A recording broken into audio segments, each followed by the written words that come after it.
शहापूर इथल्या pride India परिसरातील एका खासगी कंपनीत सुकुमार मस्के आणि गणेश पाटील हे दोघे जिवलग मित्र काम करतात.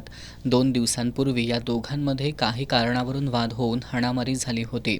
हा वाद काही वरिष्ठ नागरिकांनी मिटवला होता.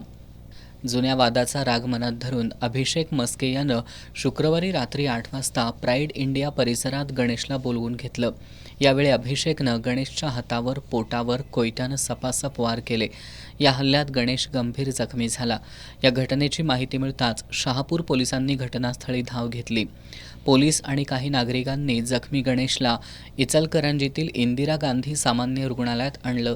मात्र त्याची प्रकृती चिंताजनक असल्यामुळं त्याला उपचारासाठी अन्य रुग्णालयात हलवण्यात आलं. मात्र उपचार सुरू असताना त्याचा मृत्यू झाला.